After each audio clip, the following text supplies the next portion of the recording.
Hey everybody, Mark Herman, aka LA Bengals fan on most of the major platforms. I'm joined here, as always, with super fans Jake Circus and Devin Circus. And Jake Circus does a podcast. So before we forget, tell them where they can find your podcast, and then I'll do the show introduction. Are we This sure isn't that even Jake. Jake This isn't even Circus? Jake Circus anymore. It's Yeah, an he needs an imposter. introduction to our new It's member. an, it's Yeah. an imposter. I found the shortcut for when I get older. I just shave, and it takes off 30 years of my life. There you go. Or I Yeah, guess you'll use that trick 15 later because years. you need to. The problem is when you get to be our age, Jake, it also adds 30 pounds when you shave. Yes. Yeah. Well, You find I lots don't- of new chins. I don't have that problem just yet. Not yet. Fortunately. But yeah, maybe we'll get there. But yeah, Jake Circus podcast Monday, Wednesday. Yeah, NFL on Monday, college football on Wednesday. Happy to be back as always. And I have another pick, Mark. It's maybe my favorite pick yet. So we'll get All right, to it good. at the Oh, end. I'm looking forward to it. So, he's given us some gems. And then I forgot to do the introduction. I was at Guns N' Roses last night. You want to hear something cool? I had my Bengals backpack that I take to the Hollywood Bowl with me. It's my Hollywood Bowl backpack.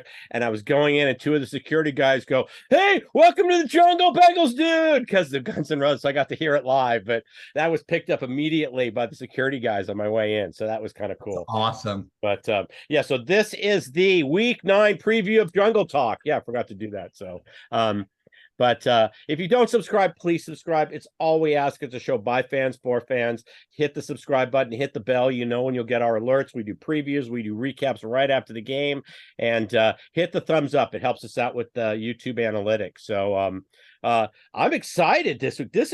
I have to say this right off the bat. I'm the most optimistic going into this game than I have been all year. And it's not about who we're playing. It's about how we looked in our last game. Doing it to Seattle and Arizona, it was okay. But, then to come in and do what we did in Santa Clara, we made a statement last week, this last Sunday. And I'm really fired up about this game this week. I know Jake's been looking forward to it for weeks, but and he just gets better each week.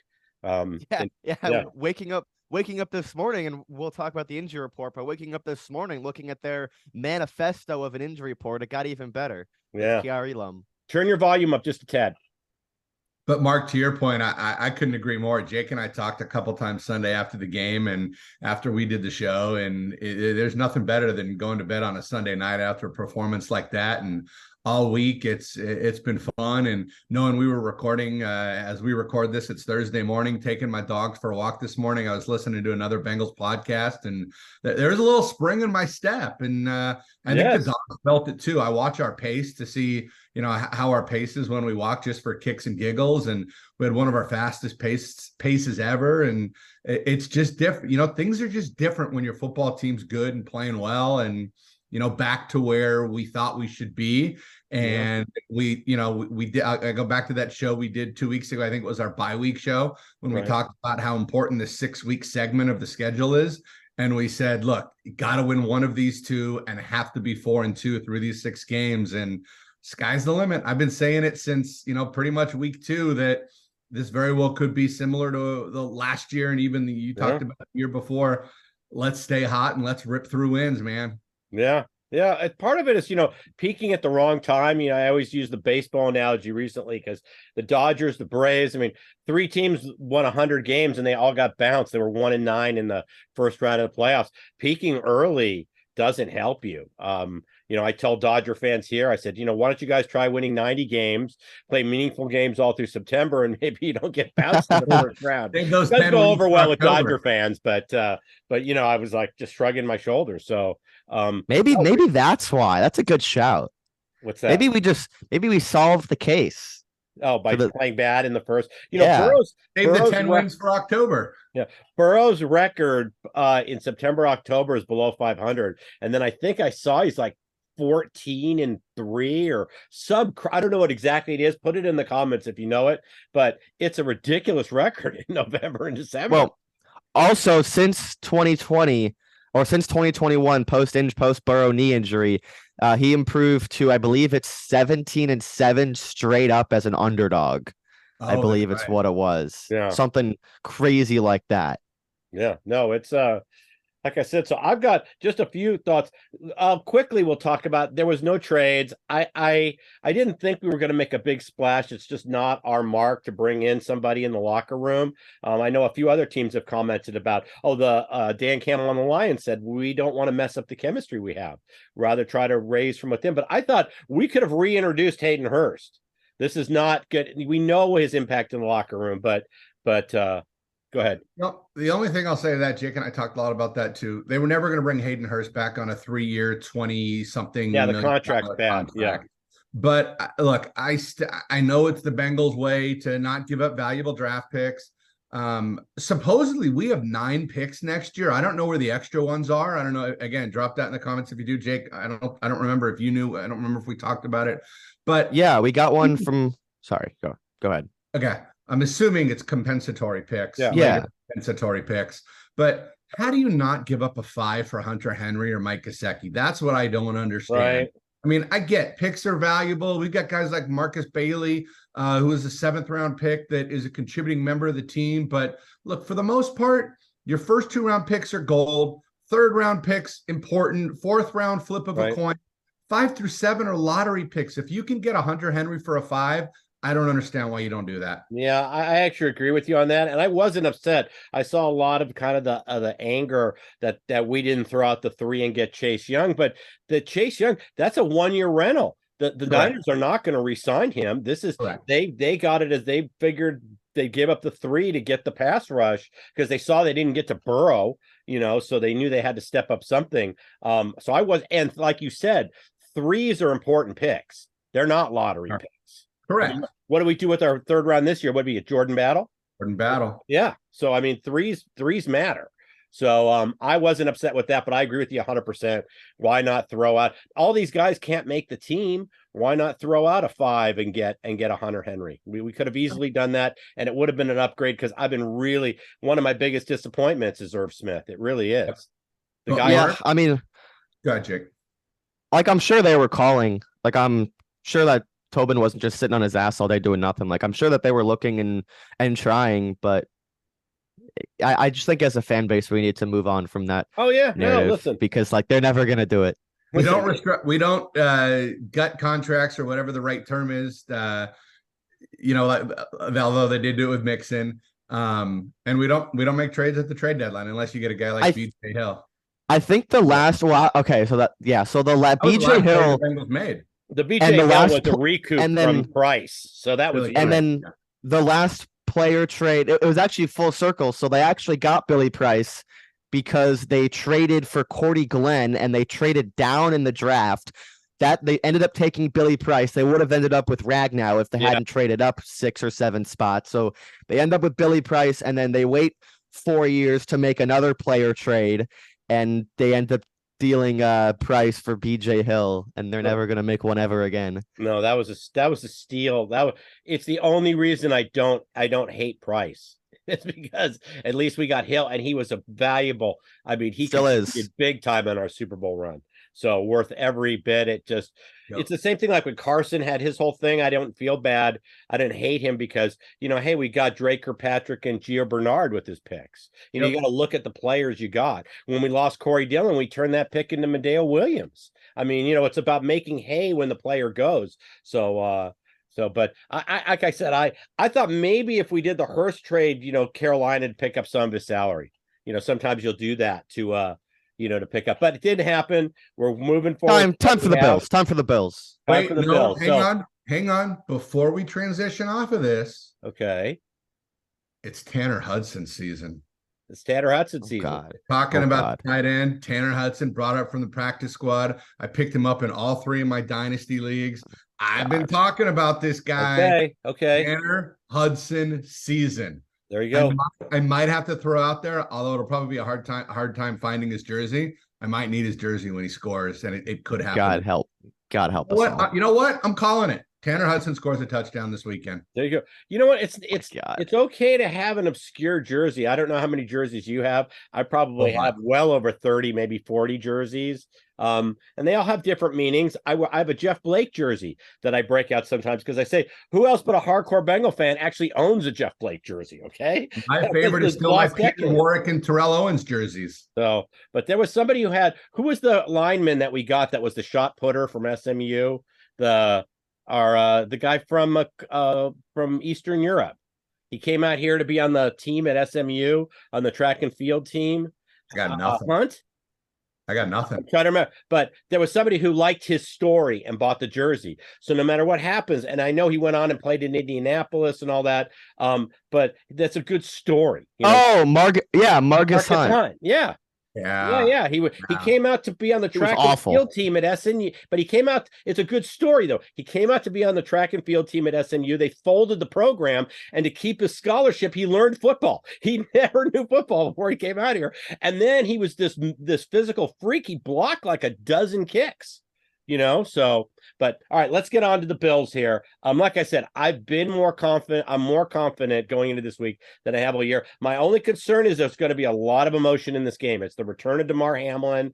There's not any animosity because, he called us his second home. He was very, appreciative of the first responders, as he should be, at Cincinnati. Zach Taylor visited him every day when he was in the hospital. It's not, but it's, there's going to be a lot of emotion, and that could feed the Bills a little bit. It's really my only concern. Yeah, I think I think it goes back to our schedule release show.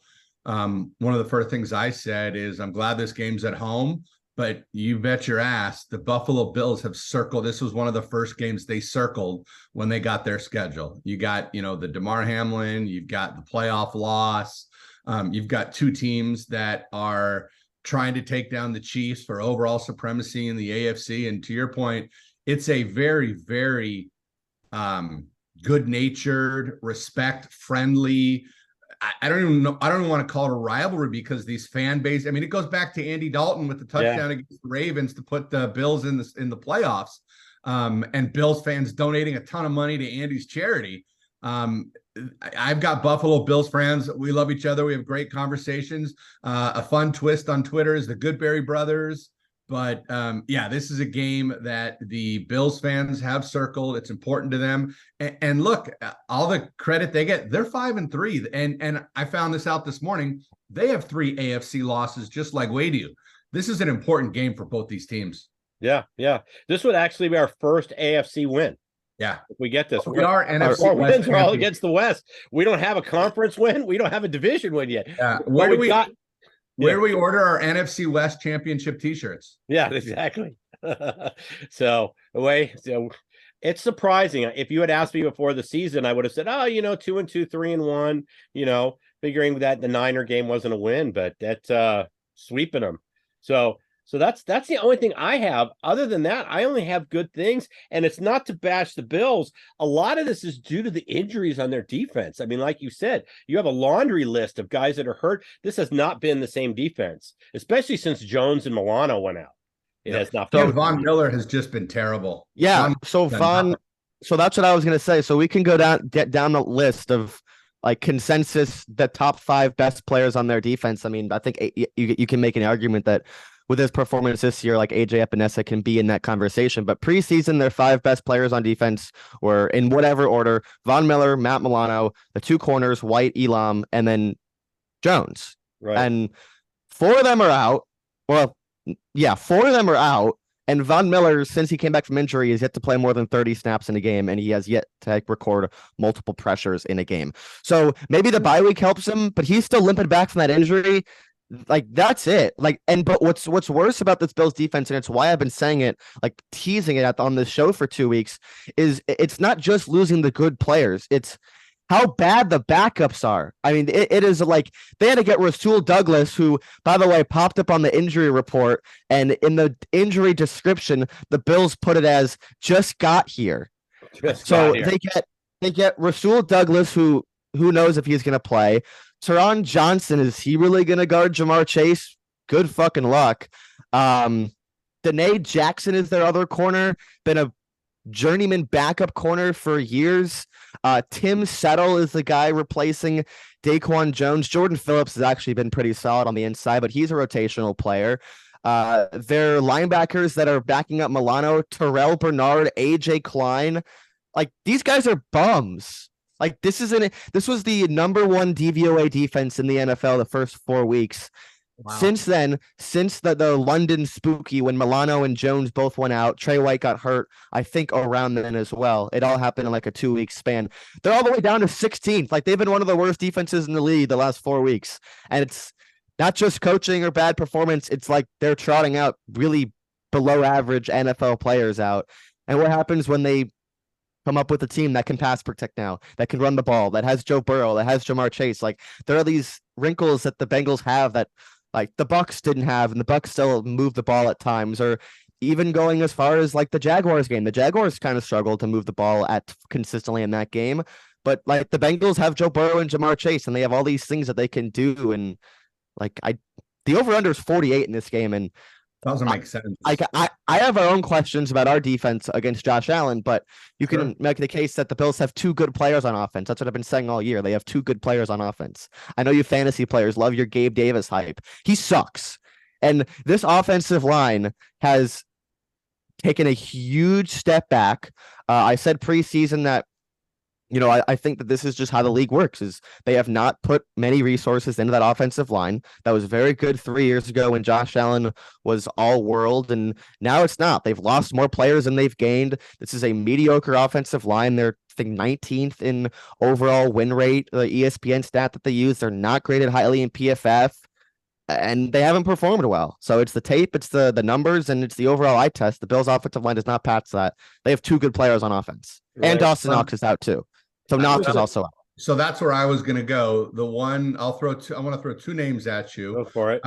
First and foremost is the emergence of Dalton Kincaid. He's a rookie. He's very good. He's been fine. Like he's been fine. There's no tape on him. He's played 1 game, and we typically are very bad defending a tight end. And then you went through everything on the defense, the one name, and look, I'm not as good.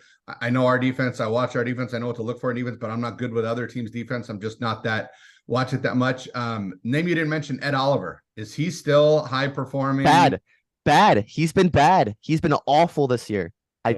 He wasn't good last year either. Like when Jones is in there, Oliver's like better. Like the thing that made the Bills defense so interesting over the years with Oliver and Jones was that both of them could rush the passer.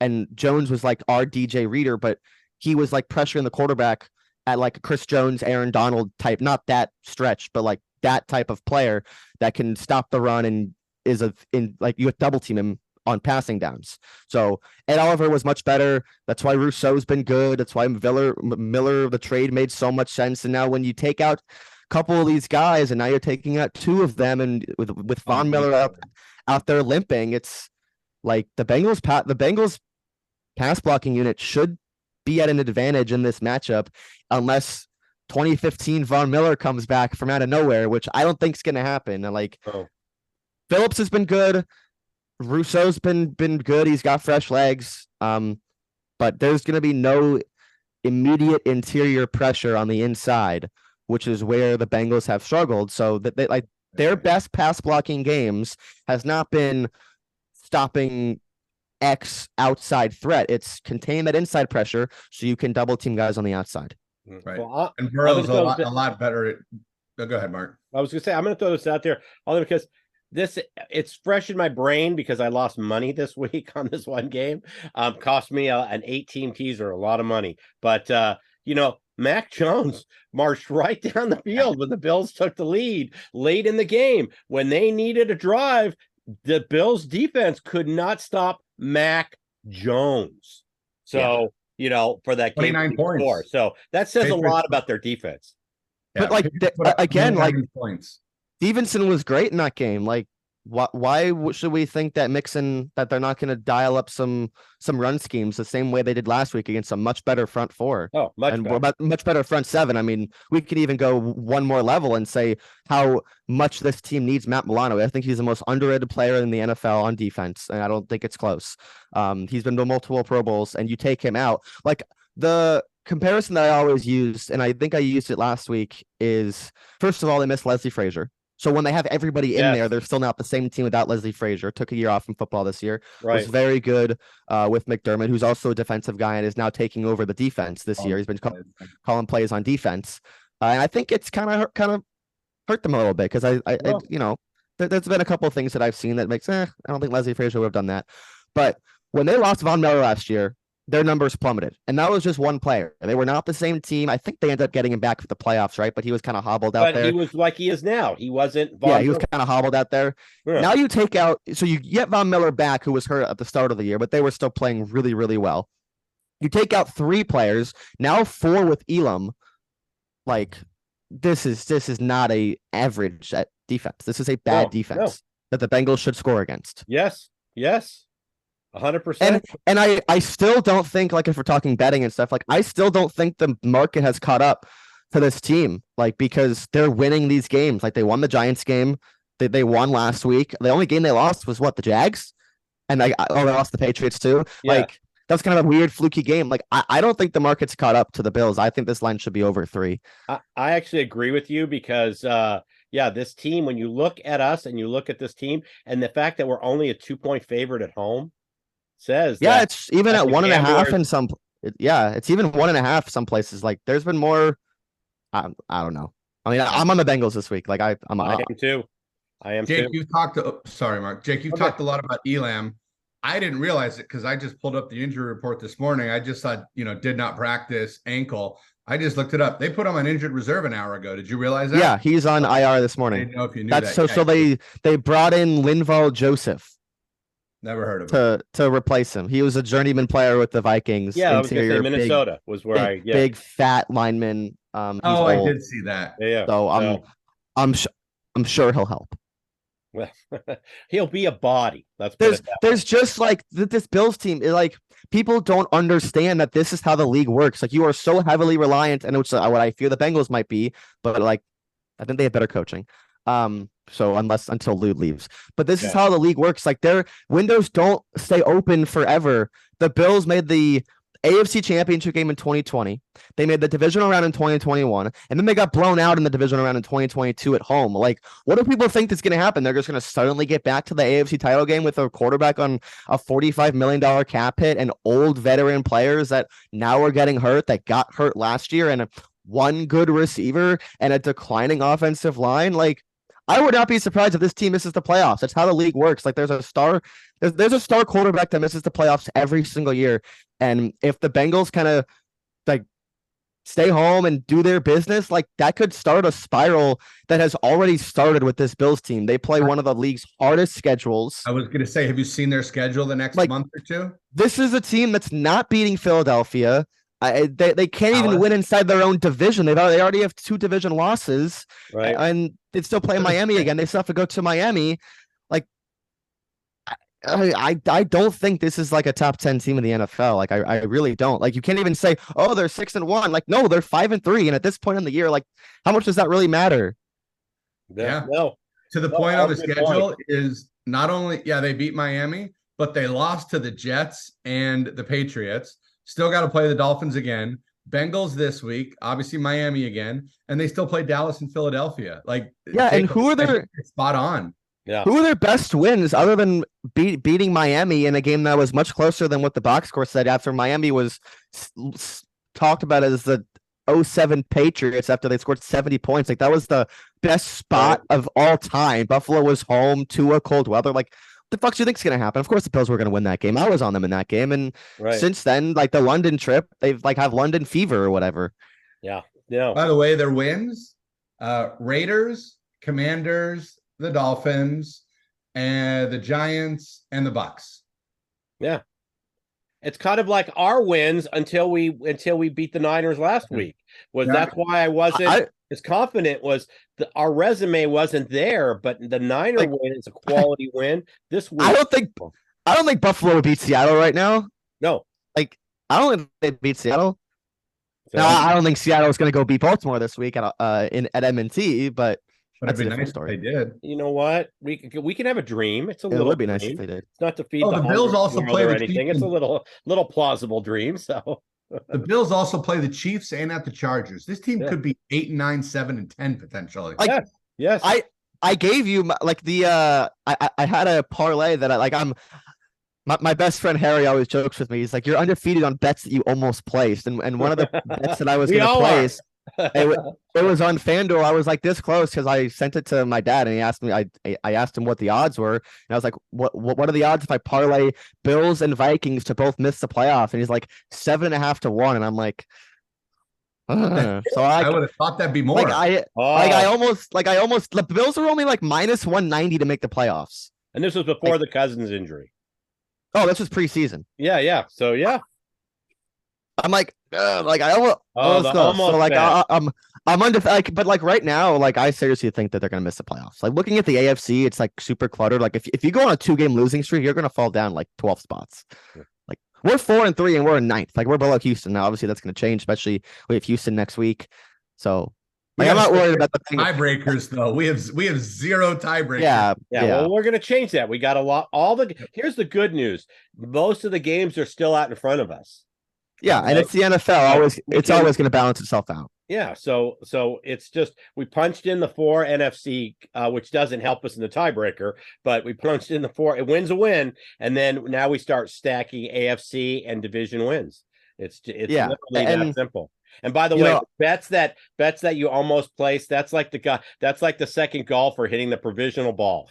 He's always a first team All-American down the middle. You're like, why isn't the first guy hitting the first drive? Why is it the second guy hitting the first drive? Good. And there's also, the Bills long week, which is normally best for getting healthy, but when all your players are on IR and they're not even eligible to play, it doesn't really help you. Yeah, they have an extra 3 days to prepare, but like I would think it's unserious the fact that the Bills and Bengals played each other and didn't finish the game and then played each other 3 weeks later, that both those teams didn't have longer time to prepare. So I don't really think it matters. Like, I didn't mention it because I didn't think it was anything. I mean, like, I really didn't. The high work. I just don't think this is like a well-coached team right now. Like, I think McDermott's a good coach and all, but he's really focused on the defense and they're not doing well. Like, I think they missed Dayball. I think they missed Frazier. This is not the 2021 Bills. This is a new year, new Bills team that is in danger if they can't get it going. Yeah, and I didn't even really think about Frazier, but we talked about winning the offseason when we kept Lou, and it's a big thing. It really is. We're going to be experiencing that next year when Lou is a head coach somewhere. So Bears. So yeah. Raiders. He's got nowhere to go up with I don't think you want to work for Mark Davis. I just honestly, I'd hire Lou as one of his best tweets. Read all your tweets. Is that what you're going to say? What's that? No, I think that Lou should be a head coach of like 8 NFL teams, and I would include the Bengals in that one. I'm sorry. I had to get it in there. So I had to get it in there today. Jake had a Raiders tweet on probably during the game Monday, something along the lines of just basically it's one of the worst jobs in sports, and I feel bad for whoever the next person to fail at it is. Something like that. It was a good. No, tweet. It was like, I wonder all the big fish that Davis, is it Al? It's Al, right? No, Mark. Sorry. Joking. Al's a spirit ghost in Star Wars now. No, it was like, I wonder all the big fish that Mark's gonna go after and how many of them are gonna say no. Oh, like okay. It's a job. It's like career suicide going to that place. I could see going there. Harbaugh out of Michigan. No chance. There's no chance. No, well, as stupid as he is, he's too smart for that. It's amazing that this team with elevated special teams coach made the playoffs, and with all the distractions, the Ruggs thing and everything, and they didn't give him the job, and where they've gone, how they've just Yeah, the last part of my tweet was, I don't believe in many jobs being death sentences, but the Raiders are about as close as it gets. Yes, I did see that tweet actually. So, no, classic. All right, well, let's jump in and let's do our predictions. I don't want to. This isn't a bill. We're not bashing the Bills. We respect you. Just where you are and where we are coming into this game is not a favorable situation. And if they look in the mirror and honestly address it, they have to feel the same way. Wow, I really wish we had caught the Bengals in week 3 and not now. So, Yeah. I mean, that's what I'd be thinking if I was a Bills fan. 100%. So, I listened to a crossover podcast today on Locked On, and even the Bills guy said, I think we're getting the Bengals at the wrong time, the wrong team at the wrong time. And he actually, the Bills Locked On guy actually predicted a Bengals win. So to your point, yeah, not bashing them. It's just the matchup is favorable for us to be playing a potentially great AFC championship team. It's the right time to be playing them, but you still got to play the game and score more points. Oh yeah, I'm still concerned about the emotion of the game. That's the only thing. If the Bills take that, I mean there's nothing. I also think there's a ton of emotion on the Bengals side because if I'm in that room, they see everything. The last 3 years, the Bills have been the absolute darling of the league, and they have won absolute shit. They haven't won anything. Josh Allen has won nothing in this league, and you want a hot take? He's never going to win anything. The way that he plays. So I think this is the Bengals' chance to stamp their foot saying, we would have beaten you the first time. We dominated you at your home turf. We've played more close games against the Chiefs than you have. We've beat them more times than you have in the playoffs. And we're the big dogs, and you're not. This is their chance to do that and completely change the trajectory of the season for both teams, and it's in their hands. I'm going to correct you on one thing, not correct you, but for Bills fans, because we do get a lot of visiting teams, they come in and watch the show. Josh Allen, I don't ever like to talk in allness. You don't know what kind of defense gets built in Buffalo. Josh Allen could be hoisting the Lombardi. I don't rule out him even getting the Super Bowl. So not happening. You could say no.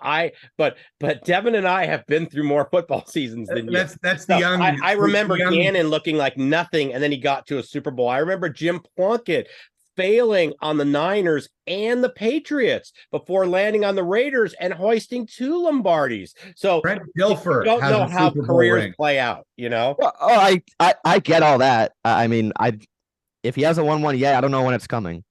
Well, he's just making more money, and they're getting worse. You could have said the same thing about Plunkett and never realizing that he was going to get to the Raiders. It's a different era, Mark. To Jake's point, it's really hard to build a team around a $50 million quarterback if the team is already there. Back then, teams won Super Bowls because they kept the same defense for 8 years. Yeah. Right. The Legion of Boom being together for 4 years was a long time. Right. The no-fly zone in Denver was there for 3 years. That was a long time. The Redskins defense in the 80s were there for almost a decade. So, well, and you look at the Raiders, Haynes and Hayes, they kept them together 81, 85, 87. So look at the duration where you had Hayes and Haynes as your shutdown corners. So all taken. Maybe Josh Allen will win a championship with another team, but I don't see it. I did get burned on this because I did say that a picture of Giannis holding the Larry O'Brien trophy does not exist in the ether of the universe, and then he won it 2 years later. So I got burned on this before, but I'm the picture of Josh Allen holding the Lombardi trophy at Orchard Park does not exist. All right, in the ether of the universe. All right, so I got to throw one more thing out quick before we do predictions. One more thing, and then we're doing our predictions. Go ahead. Okay. In this game, where offense is probably going to dominate. You win the toss. You take the ball or you defer. Do you want to make the statement? That's what they did. They did the last 2 times on both games. I think they won the toss and wanted to receive. No, early on in the season we received. The last game or 2 we've deferred. Yeah, I actually we started. I love the chance to double dip. To me, the first game against Buffalo, we started with the ball. Did they defer? No, I'm talking about this year. The first couple games this year, we took the ball and it didn't work. The last week or 2, we've deferred. I say we defer. I would like to defer.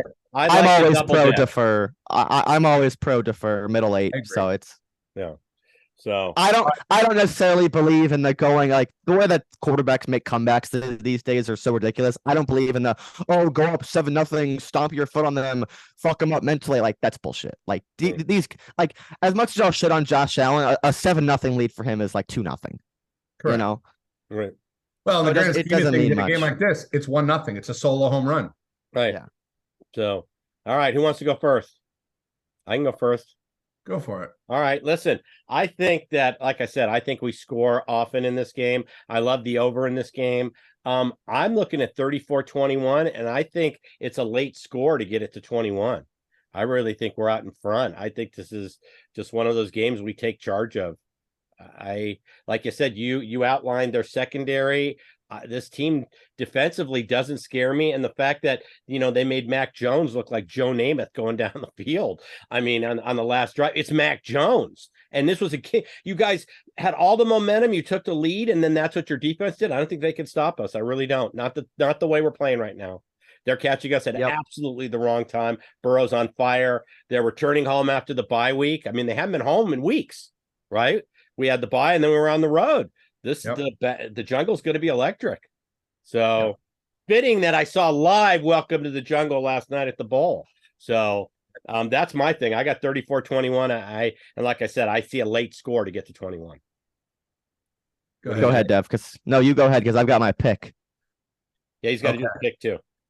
So, all right, we had the Monday night game, which was absolutely electric environment last year. We all know what happened.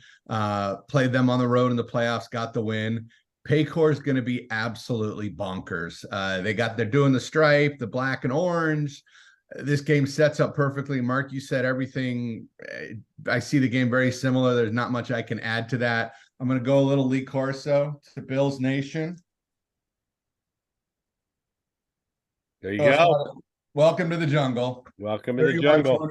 31-23 Bengals. There you go. All right. Let's start with the college football pick. Are we 7-2 now on the season? I'm trying to remember. Yeah, last week, what were the wins? Was ASU? Our only losses have been Kentucky and South Carolina, and the South Carolina one. Oh, right. Sorry, 7-3 because we lost Arkansas. Mizzou. Yeah, Mizzou and the pick six. We're 8-4. Yeah, but we should have won Mizzou. No, and Carolina did cover for me because I've teased. Anyways, we have a good record. Yes.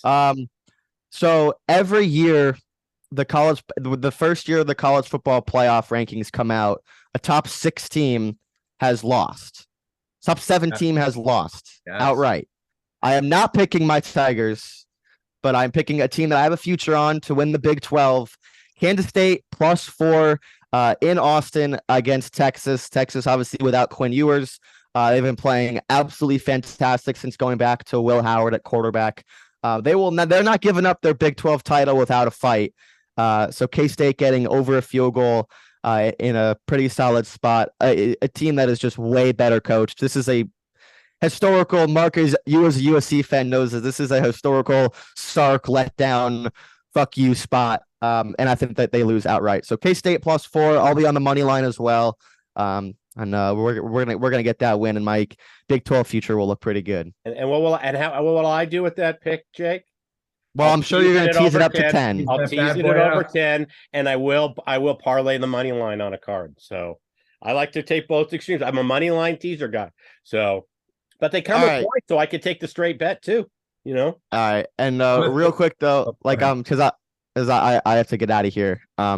I'm sure everyone knows where I'm going with this game. I told you last week I was going to pick a big blowout, and then I saw both teams play, or I saw the Bengals play after not being impressed with Buffalo on Thursday. 31-20,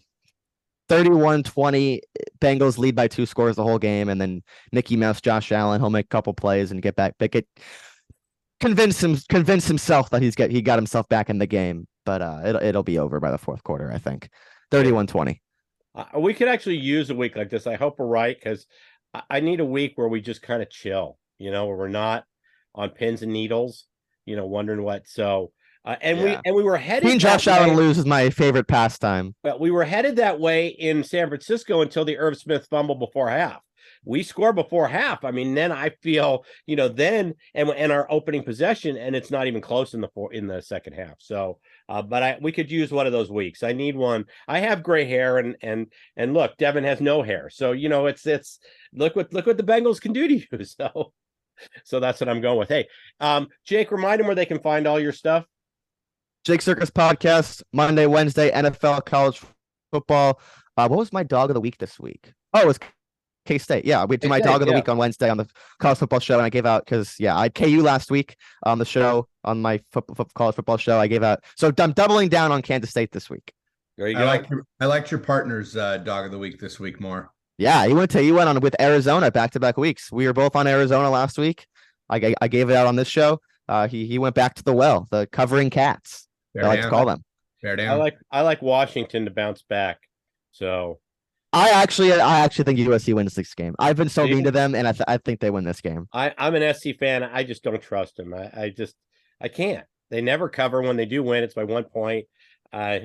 So and I play very little because my heart clouds my brain when it comes to I almost gave out USC on this show. I almost did. Yeah, I almost see, did. you couldn't do it. But You I'm couldn't not do it doing because Absolutely because not. of who SC is right now. So we'll be in the Raisin Bowl or some, Alamo Rent-A-Car. Oh no, you guys are bound for the Tony the Tiger Sun Bowl against Iowa. Bowl. There you go. Oh, El Paso, nice. There you go. So, but Mark, let me throw one thing out just to Go circle for it. back. Joe Burrow in November. Throw out 2020, his rookie year. He's 5-1 in November and has won 5 straight. Yeah. So no, this team's you go back to Zach's comments about, hey, we're 1-0 in the second quarter of the season. We're 3-0 in the second quarter of the season now. So we're rolling. So if you don't subscribe, please subscribe. Listen, it's all we ask. We'll be doing a recap right after the show on Sunday night. I know Devin will be there. Jake is always a TBD, but Heath will be joining us, and maybe Riley. So we'll do the recap right away, give you something right afterwards. So make sure you hit the subscribe, make sure you hit the bell, and give us the thumbs up. Like I said, by fans, for fans. It's all we ask. Just support the channel. So, all right, I'm going to say hoot, everybody, and we'll see you after the Bills game. Take care. Who Hoot. Who dat?